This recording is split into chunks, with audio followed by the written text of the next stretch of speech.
Episode 81 of the Hoop Threads podcast. Here with two close friends that are involved in the scouting industry to recap Nike EYBL Session 1. So I am Aaron Proyer, your host, owner of OWE Hoops as well, scout out of the DMV area, based in Maryland. Let's kick it to Colby next. Kind of let him know where you're writing for and stuff like that. Yeah, Aaron, first of all, appreciate you having me on, man. Colby Giacubeno do the same, scouting, pretty much in the same area. I think I'm a little bit up north from you in Baltimore, but definitely frequent the DC, Northern Virginia areas as well. I have my own scouting service, Colby G Scouting. Also do stuff for Prep Hoops and also the 24/7 Sports Inside Maryland sports site. Awesome. Dave? Appreciate you having me on, Aaron. Yeah, I'm David Hendren. I'm from the Kentucky area. I work for Pro Insight. I'm a contributor there, so I'm just doing a lot of like interviews, articles, scouting, that type of thing. So I'm just kind of getting fresh into the industry. I started back in November, so just trying to get my feet wet. So We're glad you could make it, man. It was really good to meet you a couple months ago at the SA National event in DC, and looking forward to kind of learning and growing together. All right, so let's get into it. Our first question: what's something that you guys notice when you go into a gym that kind of players and parents don't know about? I'll take this first. I really notice how good you are off the ball. Everyone nowadays is like, oh, I'm a point guard, even though they're 6'9", I can't handle the ball. What can you do when the ball is not in your hands? Can you cut to open space? Can you create shots for others with screens? Are you directing, the where people are supposed to go, even if you're not the point guard and don't have the ball in your hands? Can you tell Dave to cut back door? Can you tell Colby to come set you a screen like he's supposed to do for the set? Stuff like that. That stuff is really important to me, and it shows that you're, locked in. It shows that you're a good teammate, and it shows that you just have the IQ to be successful. So let's move to Colby next. Yeah, I'll take it a little bit pregame. I focused a lot on the warm ups and the approach to warm ups. Now with AAU, especially in this setting, guys don't have a lot of time. But one thing I've noticed just with the players in our area, Aaron in Baltimore, and even one guy who sticks out like a sore thumb with how he prepared prior to the game was Emmanuel Quickly. You could just tell he was a calculated warm up, and while he might not been doing the layup lines with his team, it was more of a calculated warm up with ball handling and just kind of getting the different senses warmed up before the game. So I like to see the mindset. I mean, it kind of bleeds into say like a body language type of thing prior to the game, how much you're communicating with guys, or just what's your mental makeup. I feel like before a game, you can kind of get a feel for a player's mental makeup. For sure. Dave? yeah, kind of just carrying off what Colby said. I think body language is incredibly important. How you communicate with your coach, how you communicate with your teammates, and most importantly, like what do you do to affect the game when the ball is not in your hands, like on both sides of the floor, kind of like Aaron was touching on, like not having the ball in your hands. But I like to focus on defense a lot because I feel like that kind of is something that kind of gets thrown into the wayside sometimes when you're watching AAU basketball. So, just are you active on help side rotations? Are you denying the ball? Are you getting back on defense if you turn the ball over? Just a lot of those like little things I feel like are really important to focus on, especially in an AAU setting. I feel like that's a great point, and I feel like a lot of the time too, we're not talking about the nuances defensively as far as like you said, tagging the roller and help side. Even though we can break down offensively, he's 3-level scorer, or the mid range pull up is money, stuff like that. We don't really touch on the defensive side of that as much because offense is flashy. So let's move on to the next one. A couple names that impressed you in the 2026 class. For me, Carter Meadows played for high school basketball for Gonzaga. Also a team takeover kid with their 15U group. Just really does a lot of the little stuff that we were just talking about, blocking shots, rebounding. He's not a loud communicator yet, but he's a freshman, so I don't really hold that against him. Really athletic, plays incredibly hard on both ends of the floor, and just extends possessions and then extends possessions offensively and ends them defensively, which we love to see. Also really like seeing Jordan Sigmund plays with the family. really good scorer, really good feel for the game, understands, how to get to open space, understands how to get, some extra points off of offensive rebounds. Really popped in their game against Team Mellow 15U. So we'll go to Colby next for this one. Yeah, for sure. I'll start off with the takeover 15s. Prince Alexander Moody. Aaron, you and I were watching the game early on, and I mean it was clear, and we probably called him a few times at his season in Bishop McNamara. He's just a natural scorer, combo guard, good size, 6'2", 6'3", but just really has a good feel for, getting his own, how to play off the ball, how to move off the ball. He's always running, the lanes wide in the open floor. And as a result, he averaged 15 points a game for a takeover team that pretty much, steamrolled a lot of teams that were put in front of him. And not only was he doing it at a high clip, but he was doing it at an efficient one. Shot over 62% from the field, 60% from three. 9 on 15 attempts from there. So, it was just him. That team takeover team on 15s at the 15s level. They're loaded, man. They have a ton of talent. They have a ton of weapons. But he's really the guy who is leaned on to do a lot of the just pure scoring. You have I could have chosen a lot of pieces on that team. He was kind of the low hanging fruit, so I was going to go there for that one. But Aaron, you'll also. Are we just doing one at a time? Are we just? Are we just? No. Give me all three. Gotcha. So I went off the same guy as you because we were sitting right next to each other when we were watching Marcus Johnson from Indy Heat. Just a really fluid, mature type of lead guard. Team takeover was doing all they could to get the ball out of his hands, and he was making consistently good decisions as the double team came and making the right passes, even though the ball should probably always remain in his hands in that case, or on that team. Just showed that he can score it in different ways from all three levels.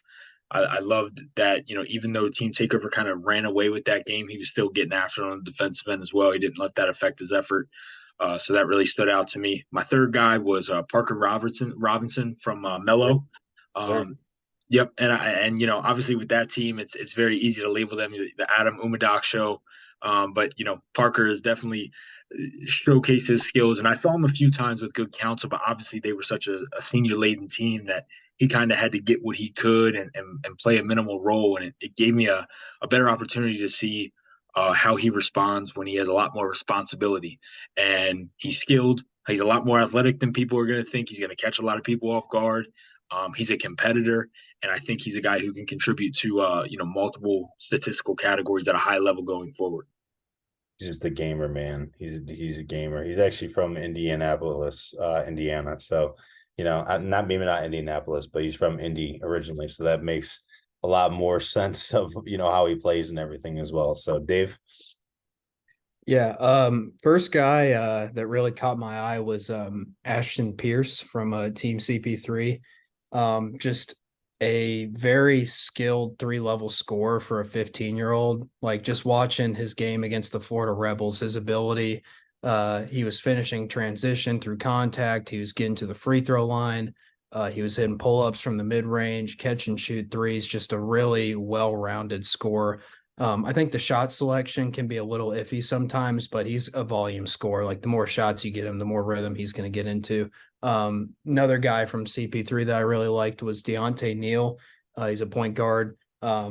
He averaged 15 points, 6 assists a game, and he almost had a 5-to-1 assist to turnover ratio over the weekend, showing like 29 assists to 6 turnovers. So taking care of the ball and being efficient, getting his teammates involved. But he just really dictates the tempo. Like, he can really push the ball up the floor. He just kind of has control of the pace of the game overall, and he can get his own. And he has, even though he's undersized, he has no problem getting to the basket and finishing and getting to the free throw line. And he was just really effective creating offense for himself and his teammates. And then another player that I really liked from the Florida Rebels was Suzanne Mosley.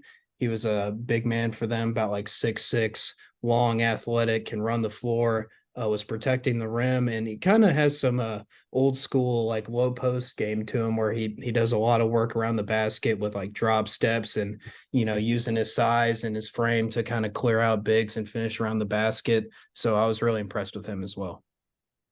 Awesome. Let's move on next to the 2025s. So for me, the first one was Team Thad's Jamarion Davis Fleming. He was punching everything. I had him down for 4 blocks, and he might have had one more. Really rebounds the ball well, about 6'7" ish. Really loved the energy that he played with from start to finish. Got a lot of putbacks, a lot of rebounds. He was really key to them being Team Takeover's only loss so far this season. Jake West, 2025, 6'2" with final 16s. Just has a really good feel and just plays with really good pace. Doesn't really get sped up, makes the right read, knows when to shoot and when to score. I just think he has a pretty bright future ahead of him. And then 6'9" Florida Rebels forward Dwayne Brown was just rebounding everything, dunks, putbacks, playing really hard, running the floor end to end, and just played within himself. He wasn't trying to shoot a ton of threes. He was just doing big man shit. And for me, I just love to see dudes that play within themselves and play their role and kind of excel in that role. So let's go next to Colby for this one.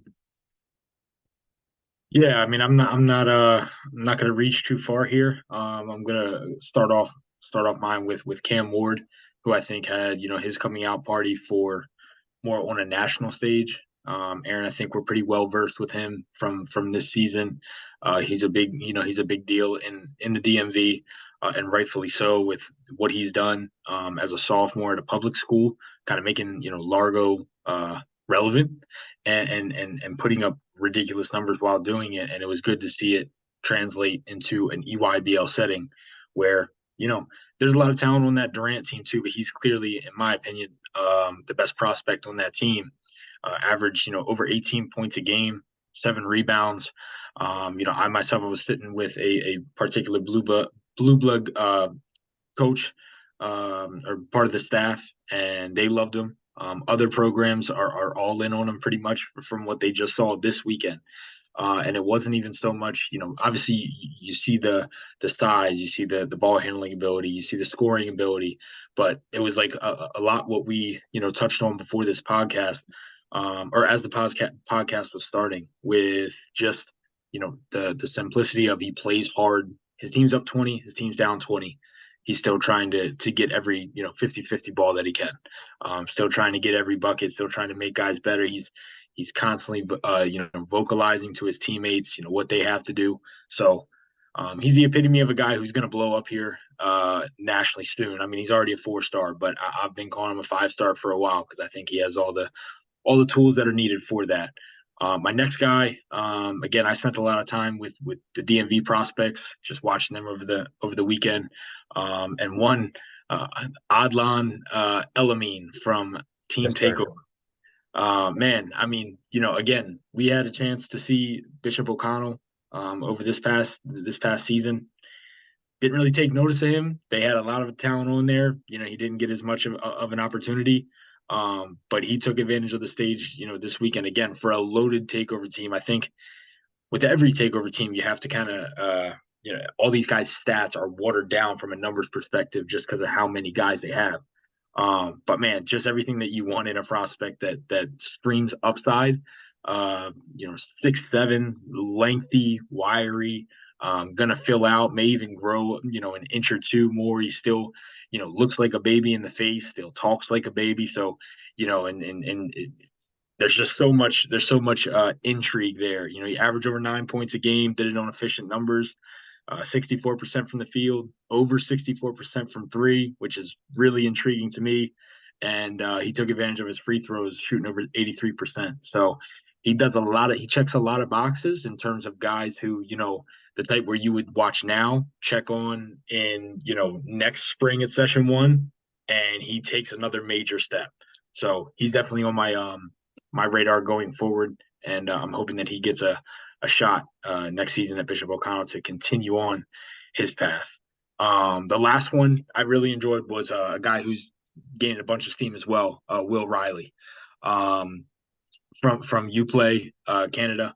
It's, again, 6'7". Now he has like ridiculous ball skills for his size, for his age. And there was nothing really special about it. He just kept getting into the lane, finished floaters with either hand. Everything just looked very easy to him. Didn't force anything, and he put up some crooked numbers in terms of points per game, and I don't have him on hand, but I think he's swiped up at least, I would say, 5 or 6 offers since this weekend from high major programs. So Will Riley's definitely one on the rise in my opinion as well. One thing I want to add on Cam Ward, one of the best kids and one of the funniest kids that the DMV has to offer as well. Coached by his father at Largo High School, and his mom's actually the AD and the girls coach as well, which a lot of people don't know. So basketball is definitely in his blood over there. With Oddline, I just kind of want to see the consistency. The consistency obviously comes with that time and that opportunity, but I would love to see him continue to put that together on a game-to-game basis. So, Dave, what you got for this one? Yeah, the first guy won't be much of a surprise here. This is my first time seeing Cameron Boozer, and I was just absolutely blown away. I mean, offensively, I remember seeing, this was in the matter of probably 2 or 3 minutes. Comes down the floor, hits the guy with a between the legs cross pull up. A few possessions later, hits like a trail three from the top of the key. And then a few plays after that, he had like a post up down low and muscled through 2 guys and scored. So, I mean, offensively, just a complete player. You can play him through the high post. He can hit mid-range jump shots. He can find teammates if you play a zone and pick you apart from the high post. He can shoot the three. He shot 90.5% from the free throw line. I think he took 42 free throws in the event. So, I mean, just shows you like his quality and touch as a big guy. And there were numerous plays as well where I saw him he'd grab the ball off the rim and go coast to coast and find a teammate or just finish. So just a really complete offensive player. And there's definitely defensive upside too, like from a mobility standpoint, showed some ability to switch onto guards a little bit and protect the rim. So definitely worthy of the ranking that he has, that's for sure. Piggyback off of that too, this was a guy that Aaron pointed out to me before the event to keep an eye on because I was going to be watching some of the Night Riders. Dante Allen was going back to earlier about, the body language, the defense. He will get his nose in there. He will get dirty. He defends pretty much 1 through 4 right now. He can shoot the ball. He's unselfish. He's just a team first guy. Looked at his offers and he's already got a Villanova offer, which makes like perfect sense. Unselfish, moves the ball, plays defense, doesn't care if he scores or not, just wants to win. Really vocal, brings energy. So I was really impressed with him too. And then lastly, this is a guy I watched back at Midwest Mania this past weekend and caught more of him this week at the EYBL was Jalen Reese from the Florida Rebels. He's a little undersized. I'd probably say maybe 5'10", but just talk about like a true floor general that can run a team. He picked up an Alabama offer recently, just can really push the pace, find teammates. You can have all the comfort in the world in playing him in pick and roll, which is obviously essential to today's game. He can drive and find teammates. He can hit the three. I was looking at his shooting splits from this week. 62% from the field on 26 of 42, 9 of 15 from three, 60%. So really just shooting the heck out of the basketball. Just a really, a guy that you can give the ball to and he can just run a team. So those 3 guys I really enjoyed watching this past weekend. Jalen's actually the coach's son for that team as well. And, touching on Dante Allen, favorite of the podcast. His father, Malik, played at Villanova, so they've known about him for a while. I believe he holds Florida State and a couple other offers, but is unranked. And, rankings aren't everything, but some things just don't make sense. So last kind of age group, 2024, move through this kind of quickly. My biggest standout was Bishop Boswell for Team CP3. Just really did everything you could ask for against Paul George elite. Was taking care of the basketball, getting to the paint, kind of creating for others. Was playing hard defensively. The shooting splits were really good that whole weekend as well. And was just running the show for them. There's some mouths to feed. He's playing on the same team as a UNC commit, Drake Powell, and still just kind of played within himself. 16 points, 7 rebounds, 6 assists, 1 steal, was 5 of 6 from the floor. Just really high level player. So Colby, let's move to you on this one. Yeah, I mean, just to starting off, Pat Nagamba. He's a guy who I really enjoyed watching this weekend. Team Takeover 17s, another dude who really, caught a lot of steam in terms of the recruiting front. He had some schools on him prior. I think a lot of this work that he did over the weekend was confirmation, and then also, a heads up for other Power 5 programs that this is a legitimate big who has a lot of upside, in my opinion, because of his feel, his ability to play within his role, and just really embrace his strengths. Average 11.8 points per game, just under 10 boards. Was really the most consistent presence for a team takeover team who finished 2-2 on the weekend, had no prior warm up experience before this weekend, so they were all kind of thrown into the fire, even though they know each other pretty well. But it's his splits that were so efficient.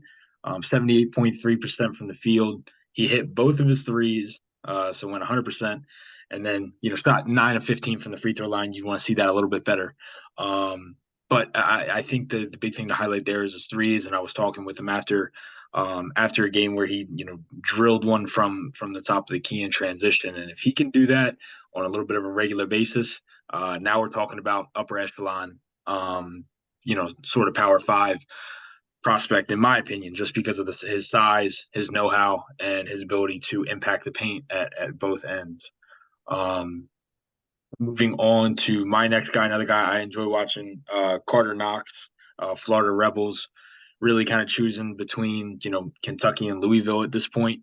Both head coaches were in attendance when I had watched them play actually against Team Takeover, and he, gave him the business. And a lot of things coming into Session 1 with Carter Knox was the consistency overall and his shooting. I'd say it was pretty consistent. Shot over 60% from the field, and the one thing was his shooting. He hit 10 of 24 from 3. Looks like a pretty ball on his release. 6'5", 6'6" power athlete. Really just gets to where he needs to go in the mid range or gets to the paint. Not a guy who's going to be looking to spray it out to shooters or really make a lot of guys around him better in that sense. But and his ability to put the pressure on the rim and collapse the defense speaks for itself. And I think he has a lot of positional versatility as well. My third guy that I'll quickly touch on that I would watch any day of the week is Rob Wright from Team Final. I just think he's a guy who plays point guard position the right way. He makes the game look effortless. He literally gets wherever he wants. I mean, there were several times, and admittedly so, I haven't seen Rob in live action too much. I've seen him a few times through his career, but this is probably my maybe 4th or 5th time. And there was just so many points where he's in a high ball screen, and maybe the big did a decent job of showing or hedging or whatever the case may be. And it just didn't matter. And it's nothing that he does is flashy. He just takes the right angles. He plays low. He gets to his spots in minimal dribbles. And, he's just a playmaker, man. Over 16 points, dishing out over 6 assists, doing his due diligence on the glass, just under 4 per game. And most importantly, in 111 minutes played, had 26 assists to 6 turnovers. So he's a guy who's going to take care of the ball and, without a doubt, be a gem there at Baylor for head coach Scott Drew. Yeah, just his wiggle and just getting to the paint whenever he wants, just kind of creating those paint touches to open up the defenses was really big for that Team Final team. So Dave did not watch 17U, was locked in on 15 and 16s. So we'll move on to the next one. New names that kind of popped this week for us. My first one is 2024 for Mean Streets, Morez Johnson. Just an absolute load on the block. He had 18 points.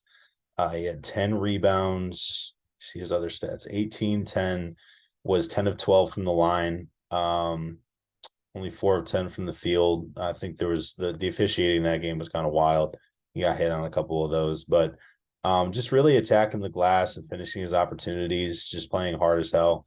That always stands out to me. And he definitely was looking for that big moment. Because they were playing against Liam McNeely and co. That was a really fun matchup. We'll get to that later. Kedrick Simmons for Team Thad, 25-6'6" kind of wing, was really working team takeover, just getting to a lot of loose balls, hit some shots, was scoring in the paint. Really liked the weekend that he put together. And then also Boo Williams, Silas Barksdale, believe he's about 6'7", played in a game against Cooper Flagg that I was watching and just made the right read, just was never sped up, caught in the high post and kind of was a creator from there. Had a really, really nice pocket pass to a cutter when he got doubled after he'd been scoring a bit in the paint, just rebounding the hell out of the ball. I think he's got some upside, caught a few offers after the tournament. So looking forward to kind of following him at a more intimate level, I guess, because I'm not really big on 757 basketball. That's Jack Heron with Rep Hoops that I lean on for a lot of that stuff. But looking forward to keeping tabs on him throughout the season. Colby, what you got for this one? I can't hear you, Colby. Yeah, you good. I was muted. I had there was a bunch of guys that I had just in terms of you know that I hadn't seen before in a live setting, I would say. But I guess it's not a new name. But I would just say, because I think this is one thing I wanted to kind of touch on in the early goings as well. I don't know if you guys got a chance, and again, I know it's low hanging fruit, but that Cooper Flagg, man, he's everything that everybody makes him out to be. And what's even more impressive is, obviously the guys around him, there's talent, but it's not as much talent for an EYBL squad, and he really just carries that team. And even though they struggle to put wins together, it was for me again not a new name, but there was my first time seeing him live. And Aaron, I know you've seen him a few times, especially down in Geico. So I kind of wanted to get your opinion too, from seeing him in that setting to this setting, because being around in Geico, a bunch of elite future league guys. To there, was there any things that you picked up? The one thing that I really like with him that sticks out is how competitive he is. The fire that he plays with. He came out and played in that first AAU event, I think in Chicago. After the season, just looking like he was pissed off that Montford lost. And he just cares. I think sometimes it manifests itself in negative ways. Like there was some really bad officiating in the Boo Williams game, but it was kind of just like he was frustrated with his twin wasn't playing well in that game, Ace Flag. And I think he let that boil over with the refs, ended up fouling out of the game. And I think just in that situation, he just has to know that, certain refs are the worst. They're the worst at every level of basketball. It's not going to change. I think, but kind of maintaining your composure is important in that context. But, just the fact that it was coming from a really like fiery competitive side and not an immature side was important to me. And just also how much he cares about the defensive end of the floor. He's a dog. He's a dog on that end. And, he comes at dudes with the same ferocity, when he matches up with them and they're fouling him a little bit harder, or they take the matchup really seriously, like he's the Super Bowl of everyone he plays against. When guys start yapping, he starts really strapping them up, even more than he was before. And I really, really enjoyed that. So Dave, what you got for this one? Yeah, two expressions guys for 16U. First one was Jalen Harrell, excuse me. He played he's like a wing, but he really likes the mid post, which was something that was kind of refreshing. You don't see that as much now, just guys kind of floating around the 3-point line. But he can catch and face. He's a really good playmaker out of the post and can find teammates. And then he really just showed not only can he score from the mid post, he can really shoot the three. He's got great backspin on the shot, plays above the rim, just a super smooth wing that can be dependable as a scorer and then can get his teammates involved too. I was looking at his recruitment since the weekend. Since the EYBL Session 1 concluded, he has received offers from Alabama, Providence, Washington, Georgetown, and UMass. Averaged 23, 6, and 2 on the weekend. So definitely a super productive weekend for him getting in front of coaches. And then also his teammate, Nigel James, compliments him well. He's a point guard, can really push the pace, super twitchy. He knows how to change speeds.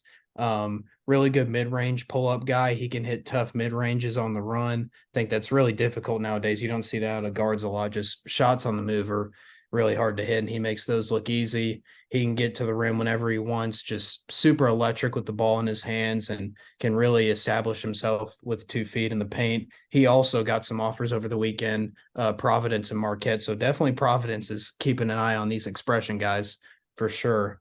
Let's see. Also another guy, this guy kind of has an interesting background. Donovan Williams, he's playing up for the Florida Rebels. This is my second time seeing him. So he's 15 playing for the Rebels 16U. Right now he's kind of just like serving a role, but I was just really impressed from what I saw from him here, just, stretching the floor with his jump shot, really gets after it on defense, really athletic, really good lateral quickness, can stay in front of ball handlers. The Florida Rebels really like to press a lot and speed the game up and, try to wreak havoc and force turnovers, and he's really pivotal in that press, just speeding opponents up and trying to make them make poor decisions. So I was really impressed with him and his ability to just shoot the ball, play defense, play a role, and then he's also rebounds the ball well from the guard spot. So those 3 guys I was really impressed with. Awesome. Let's move on to our favorite teams to watch. For me, I'm going to keep it local. Colby, we're going to talk about either the 15U Mellow or 16U Takeover, just so I don't step on it. No, I didn't really. No, I didn't really. I don't think I planned to touch on that. Okay, no 16 problem. definitely should. Okay. I'll let you. We'll both talk about Mellow 15U then. Team Takeover 16U is just a group that I really enjoy watching. Because they play the game the right way. They've been together for a while, and they just have dudes that just excel in their role. That because they got like Austin Williford is maybe potentially my favorite basketball player to watch. Honestly, really at any level, just because the way that he plays the game, plays really hard defensively, pokes out, get a lot of steals, stuff like that. And just plays unselfishly, just makes the right read, developing as a ball handler. And so I think that's the biggest area, just kind of with the turnovers and stuff like that. But really love his game. Odd line that we touched on earlier is their skilled scorer. Christian Gerdak had a really, really good weekend. Just a big 6'9" forward that plays for them. Low block scorer, gets all of his misses and puts them right back up. He was just killing dudes, going to the post, just kind of felt them on his back and just spun the other way. Derek Dixon from Gonzaga, just so smooth offensively, just kind of gets to his pull up in the mid range and it's just fluid, just automatic. Jamari Jenkins, they brought him from West Virginia. Quick little point guard. He's been solid. Jaquan Womack, one of my favorite kind of sleepers in this class. Doesn't get a ton of time and opportunity with PVI with, all the guys they have above him, kind of upperclassmen and stuff. But I think he really handles business when he gets in there and is raw, has some good flashes as a rebounder, attacking the basket at a really, really crazy baseline dunk where he caught a body. Quincy Wadley has been picking up a lot of attention. He's playing up with the 16s. So really advanced, like 6'5" scorer. And then Wyatt Norton just rebounding the hell out of the ball, playing hard defensively. And the craziest thing is that they played this weekend without Jordan Smith Jr., who's just a baby manimal. He's just if you have the chance to go watch Jordan Smith Jr. play, please do. Just defensively plays so hard. Was really kind of the straw that stirred the drink outside of Deshaun Harris-Smith with PVI. is really important for this team as well. Hopefully coming back like session 3. Tim Walker was sitting out as well. Talented player at St. Mary's Riken. In addition to Jalen Rugier Rowan, whose knee injury should be coming off of soon as well. So that team and just how hard they were playing together and just how dominant they were the whole weekend, outside of that Team Thad game, without arguably 2 or 3 of their best players even playing. Bona fide Power 5 prospects like that, like without a doubt. Littered up and all up and down the roster. And Antoine does a great job coaching them as well, with some great assistants on his staff. Mellow 15U, a lot of people like Colby alluded to think that there's just the Adam team. And he's a great player, but there's some other really solid players on that team as well.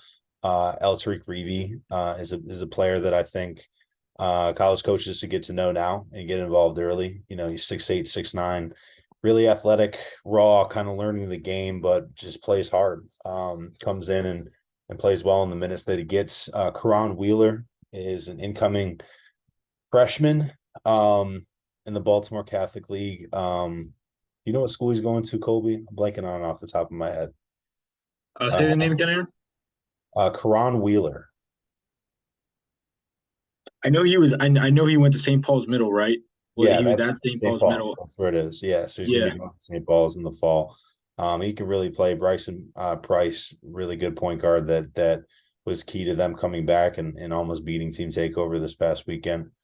Cam Lawson, the point guard of St. Francis, is really good. Parker, that Colby was talking about earlier, just really high IQ player, good shooter. Derek Robinson Jr. Was giving them really good minutes as well. St. Mary's Riken, kind of wing forward that just rebounds the hell out of the ball. There's just some turnover issues right now, but he's young. And then Adam, I think Adam made some strides this week as far as just impacting the game when he wasn't scoring, just rebounding the ball, starting the break, finding guys. He had, I think, 2 blocks in the game that I watched, turned the ball over, and then they came down the floor and he blocked the shot immediately.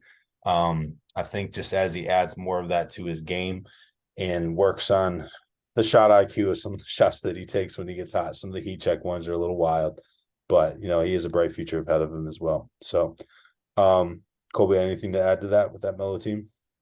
No, man, you covered it. It covered it all very thoroughly. I'm gonna make mine quick for the favorite team. New Heights Lightning 17U. It averaged over 92 a game. Todd Pettiford, Elliot Cadeau, Malik Thomas, Ja'Kai Howard. I mean, that just to name a few of these guys. Tariq Watson. I mean, if you're listening to this podcast, you probably follow the sport pretty closely. So I don't really have to, go into them, in terms of breaking those guys down too much. But man, I mean, just to throw out a number here, that now that you're scanning stats and whatnot, Elliot Cadeau, 43 assists, 8 turnovers in 94 minutes. So yeah, he's got some control over the game. But yeah, man, they were fun to watch, get up and down. They didn't lose a game all weekend, and it's just going to be fun to watch them play, and if they stay together throughout the summer moving forward. Yes, sir. Dave? Yeah, this was a team I caught a lot of over the weekend, and I've already touched on 2 of the guys. Night Riders Elite 16U, just very well constructed team. Just the personnel just really aligns. Kind of touched on Cameron and Dante earlier. Cameron being a super skilled offensive big who can switch some, and then Dante just being a do it all like 3 that is super unselfish and plays defense. But some other complementary pieces, they have Cameron's Boozer's brother, obviously, Caden, who's just like really sets the table on offense, gets guys involved, pushes the pace, makes the extra pass. He was constantly finding his brother on lobs when he'd like establish 2 feet in the paint, just dump it, and he'd score. During the event, just super all-around guard. 13 points, 9 assists, 7 rebounds a game. So just doing a little bit of everything. Also, some other guys that they had on the team. Benny Fragella, just straight up just shooter. Like knows his role, shoots the heck out of the ball. I mean, heck, 34 of his 37 shots were threes. So he definitely knows what he's good at and sticks to that. So yeah, high volume shooter, helps stretch the floor. Alexander Lloyd, top 30, top 40 guy, really athletic, gets off the floor, finishes in transition, can shoot the three a little bit, plays above the rim. Just a really nice complimentary piece for Caden. And then Dwayne Wembley Jr. is a guy that I really like too. He doesn't care if he scores or not. He's all about playing defense, really long, athletic, can pretty much guard every position at the AAU level right now. Florida State is offered, definitely fits the Leonard Hamilton mold as like a long, athletic wing that really likes to defend. He can play make some too. So those guys, just the way that they all gel together and they all have a specific role, and they don't care who scores, they just want to win, and they all take smart shots and play within the flow of the game. So just a really fun, complete team that is just orchestrated perfectly to benefit one another. Coach Andrew does a really good job of holding them accountable as well, and just has great relationships with all of them, because I think all or most of them train with him at that facility as well down in Miami. All right, let's move on to favorite individual matchups. For me, it was Oakland Soldiers, Mike Lewis versus Rob Wright. Colby alluded to it earlier. That duo just really got it going toward the end of the fourth quarter, and just trading buckets, in end of the fourth quarter and overtime. And then my other one was Trey McKinney versus Liam McNeely. The officiating was real rough in that one. Trey McKinney, I think, picked up his third foul. Man, I think it was like early in the third quarter, and he had to sit out for like the entire third quarter. And I think he had like 19 when he sat out. Just was really getting to his spots and just making shots, doing what he does. And Liam McNeely, I think, struggled from the field, especially in the beginning, the get-go, but you saw a lot of the fire with him. He was missing the layup, but he got the rebound, finished on the other side, was competing defensively. Shot, like I said, wasn't really falling, which is very irregular for him. He is a flamethrower, but really enjoyed that matchup as well. Dave, what you got for this one? Colby touched on Will Riley earlier.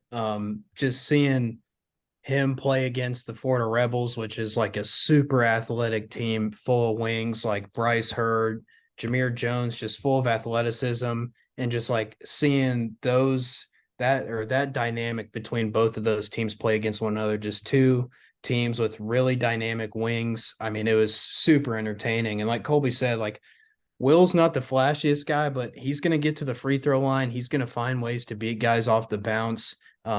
He's just got really good touch around the rim. So I think he finished with 31 points in this game, which is super impressive considering he's playing against, Jameer Jones is a 5-star level guy. Bryce Hurd's a like 4-star level wing. So I was just really impressed like watching both of those teams, the level of skill. I mean, some really high level Power 5 Division I talent on both teams. One. The game of the week for me, be quick, was the one we mentioned earlier. Team takeover, 15s over Mello. I really wanted to mention again Karan Wheeler. I think he's going to be really good, hyper athlete, just limited minutes right now, trying to find his way, kind of raw, and Alex Reevy as well.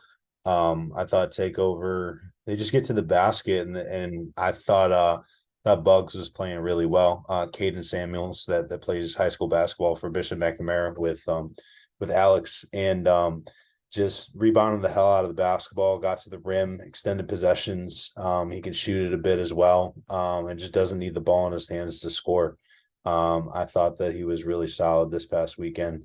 And the big man contributions from Carter Meadows and I'm blanking on his name right now. The big man at St. John's. Colby, help me out with that one. Why am I like Zion Chase? Zion Chase is he struggled from the free throw line that game for sure, but just defensively is just a monster, and especially on the glass as well. So really enjoyed that one. Colby, what you got for this? This one, Aaron, it messed up our Bojangles trip for sure. I'm going to go with team final and Oakland Soldiers. The first night, Friday night, 8:30 game, went into overtime. So we were in the gym till about 10:30, 10:45. It was the coming out party really for me, for Mikey Lewis, who ended up leading session one in scoring, put up 34 against, a pretty stout team, final team. 34, 7 rebounds. And then on the other side, again, not to beat a dead horse, but Rob Wright pretty much took over in overtime. There was a lot of things that happened in that game where, you go from Thomas Sorber fouling out, and then, Ahmad Noel, who led the team with 25 in the game, ends up catching a cramp with about 3 to 4 minutes to go, never comes back in. I forgot about that moment. That was great. Yeah, He's yeah, drinking water and mustard on the floor. Yep, yep, and you could tell that he was trying to jog it off from the sidelines, but you could tell that if he would have tried, you know what, I actually think he did go back out with like 2 minutes left, but he's not going to be the same Ahmad Noel when you're nursing a cramping calf. Yep. But yeah, man, I think it just stood out with how Rob just took over in that overtime frame, and he did it in front of a lot of people, and it just shows to how. Before that time, before the fourth quarter and overtime, it's a very pedestrian sort of game for him, and he stepped up when his team needed most, and they got a big win as a result. Yes, sir. Dave? Yeah, the game that just really caught my eye was just the overall performance from Cooper Flag against Pro Skills, the 52-point explosion. I really don't think he missed a shot the whole first half. He probably took 9 or 10 and he hit all of them. I know he finished 16 of 18 from the field, just an absolute clinic. Game came down to the wire. Pro Skills ended up pulling it out with some just really good, strong guard play from Jeremiah Green and Edwards. Just both of those guards, man, they really complement each other. Like Jeremiah Green, he can just get in the lane, super athletic. Everybody on that team was also just like rotating on who was going to guard Cooper. I mean, they were just throwing the kitchen sink at him. Like, they'd have like on inbounds, they'd have a guy fronting him and then a guy behind him, just trying to make life as difficult as possible for him. And it just did not matter when you're 6'10", 6'11", and can just shoot over defenders and have guard skills. It's just super hard to combat that. So that game was just super fun. Just really up and down pace, and just probably the best individual AAU performance I've seen in that game, with Cooper going for 52. Yeah, I'm sure that was incredible to see. Wish I would have been there for that. All right, so let's move on to the next one. Kind of still holding stock in the player that, had flashes but didn't necessarily impress kind of throughout the weekend, but coaches should still track. I have two for this one. Caden Lewis from our area moved over to Team Durant after playing a lot of the last year or two with Mello. Just kind of finding his way and just picking his spots and getting to the basket and scoring, hitting shots from the perimeter.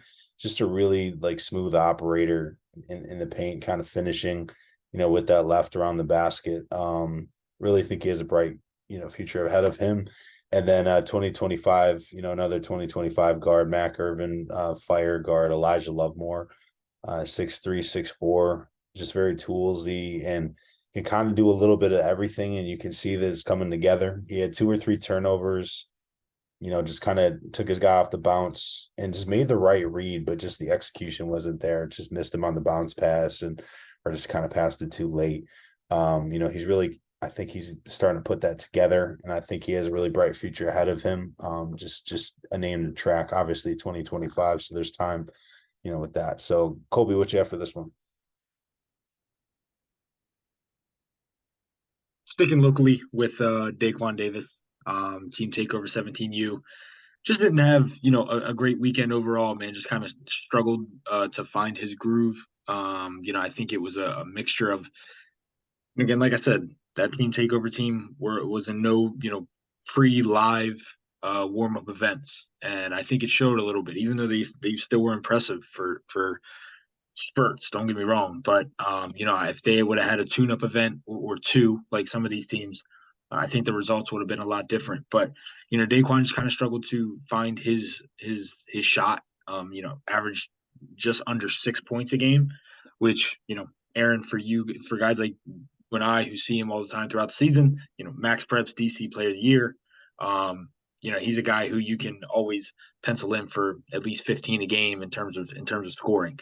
So that was kind of surprising, but even still, the teams remain heavy on him. Maryland, Penn State, Providence, they're all recruiting him very heavily and are hoping to get his commitment here soon.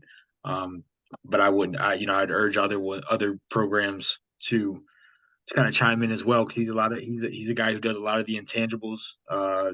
You're not going to find a more intense competitor, and even though he might stand 6', 6'1", he's got a presence of a 6'4" guard. You know what I mean? He never backs away from a fight. So he's just a guy who contributes to winning, and I think that coaches should definitely stick around with him, despite looking at bare numbers on a computer screen. Yeah, the eye test, some coaches, don't like guards that aren't 6'6", but I mean, to me, it doesn't matter if a guard is 6'1" and athletic as hell and plays as hard as he plays, man. It makes up makes up for everything. He's just the winner, and he's proven that at every stop. So, Dave, Yep. who you got for this one?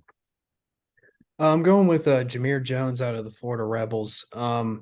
I noticed this past weekend when I was at Midwest Mania, he did not play with them this week or that weekend. So I think some of it had to do with, him getting acclimated to his teammates, not playing with them the weekend before. So I feel like, going into this tournament, Florida, the Rebels, they just have so much talent up and down the roster, especially at the wing spot with Joshua Lewis and Bryce Hurd. And then Jalen Reese running the show. I think he was just trying to find his way. I mean, there's no denying the talent. I mean, he's a 5-star on 24/7.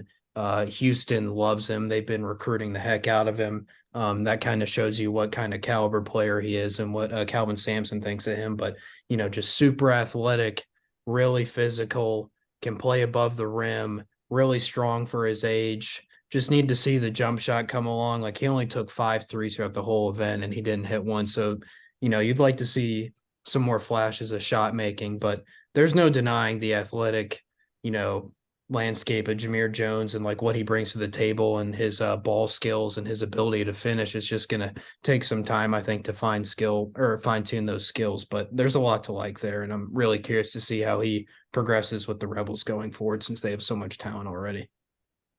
Yes, sir. So let's move on. Just 2 more questions left. So, as always, our job as evaluators is to try to help get kids to the next level and to get them to the right fit. So, who are some available seniors in your area that college coaches should still be looking at? For me, first one is I've been beating this drum for a while. Jaden Winston, DeMatha, just a winner, competitor. Just a pure point guard, runs the show, makes everyone better, kind of creates. He did a really good job of creating shots for players this year. Colby can kind of attest to this, but just creating shots for people that really need shots created for them, whether that's kind of specialists and shooters or, some of his big men, really just kind of drawing to and just making it a really an easily makeable shot. Just setting the table for them. And then Marvin Brimage for Jackson Reed. Just a really competitive guard, good shooter, can really heat it up and get it going, get hot and hurry. And I think down the stretch, he had some shooting issues, I think, in the DCIAAs, but his volume of work kind of speaks for itself. He's just a bucket, and I think that is a guy that can score from 3 levels, is competitive as hell, works hard, hits shots, solid grades, is a player that college coaches should be looking at. So Colby, what you got for this one? Just 2 guys really quick. Isaiah Mabang, from Winston Churchill, down there in Montgomery County, had a really good high school season.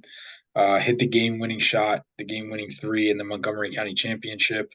6'2" lead guard, extremely quick end to end, extremely quick with the ball, quick twitch. Anything that you want, he can really, really create for others as well. I think where coaches are kind of being a little bit hesitant with Isaiah is, he'll give you 12 assists, and then but also have 7 or 8 turnovers. My argument against that would be the caliber of player that he's playing with at say a Winston Churchill. Nothing against them. It just kind of is what it is. A lot of those guys aren't ready for the passes that he's delivering in such small windows and such a split second of time when you have to capitalize on those sort of plays. So I definitely think he's a guy who, some low major programs or whatnot they're still looking for a point guard who they can continue to build around going forward for years on end. Isaiah Mabang should be a guy that they look into. And then I'll just go with another guy, Corey Chesley from Good Counsel, 6'4", really strong frame, freakishly athletic. The biggest blemish with him was, is he a consistent shooter? Aaron, I know you were at DMV Live last year. I know you maybe didn't get to watch a ton of games because you were busy on the sidelines, but Corey proved himself, especially from the corners, as a catch and shoot. And throughout the season, of course, he had his ebbs and flows, but for the most part, he can make a shot and he's capable. And I think that with his size, his athleticism, and his strength, he's definitely a guy that is viable to be a low major prospect, at the least, in my opinion. Yeah, I haven't seen Mabang play, but I can definitely attest to him, with Good Counsel. I think that there were so many different pieces they were trying to fit in.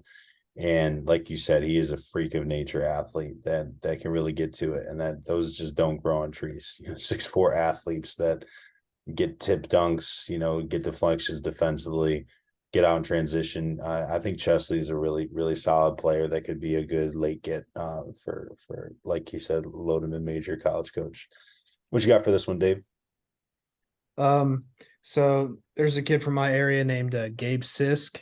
He goes to Ballard High School. 6'6", can shoot the ball. Good size. He's got a pretty long wingspan too. I mean, he shot 50% from the field and 40 from three on some serious volume, almost 200 attempts. So I just feel like with shooting being such an asset to the game and just teams desperately coveting it at every level, I don't know how Gabe hasn't gotten a chance at like a lower mid-major score, any, more serious interest. He has some low major and some mid-major offers, but he still hasn't committed anywhere yet. So I feel like he's still kind of waiting around for the right opportunity. All-state first team, 7th region player of the year in Kentucky. So I just feel like with his size, shooting ability, he averaged 23 points, 9 rebounds a game. I mean, he's just a rock solid wing option that I feel like could develop into a nice rotational just shooter at some sort of level, the D1 level. So that's kind of my overall opinion on Gabe Sisk and why he should be, more coveted by some low majors or mid majors. It's unfortunate with COVID and the effects that it's had on high school recruiting. So kind of moments like this are important to just try to get these kids looks, man, and get them to the right spot. So for the last one, our favorite moment, from this tournament, for me, man, we got into this game because we're fans of the game, right? And I was looking up from my phone watching one game, and I'd see Mo Williams sitting next to me. I grew up a Cleveland Cavaliers fan, big Mo Williams fan as well. Was unknowingly talking to the Jordan Crawford while he was watching the family play Mello. Talking a little bit about the footage of that dunk that has never seen the light of day, or was very scarcely seen the light of day.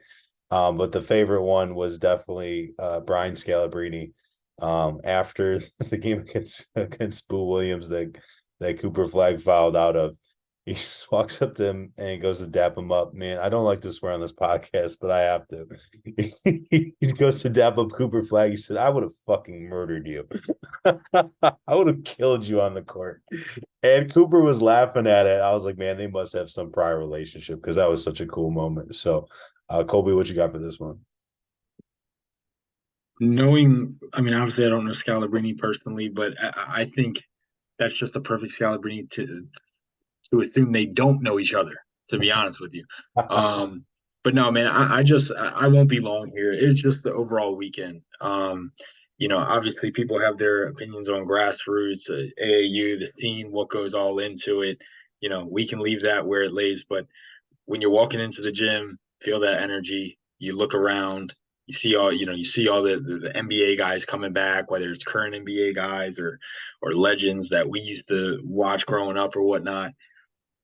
There's just really nothing more that can replace it. And then you're just getting the juices back flowing, even though it just feels like the high school season ended.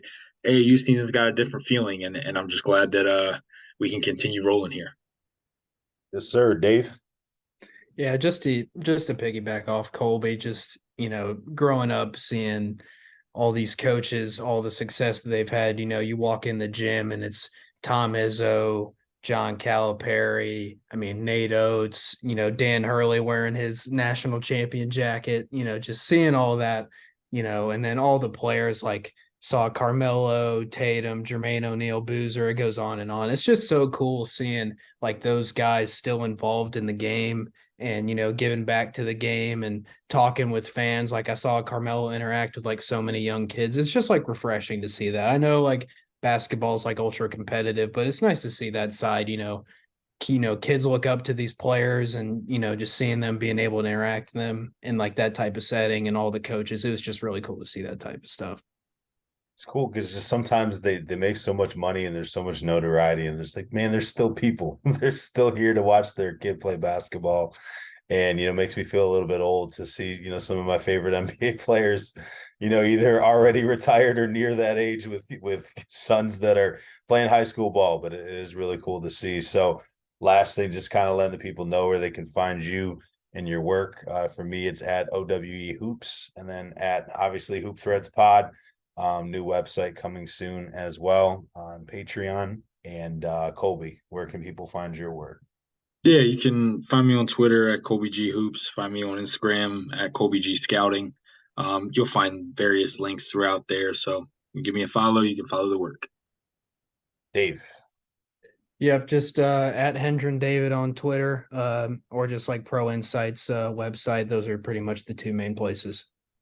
Fantastic. Appreciate the time, guys. We'll keep in touch. I'll see you on the road soon. Thanks, Aaron. Thanks, man. Appreciate it.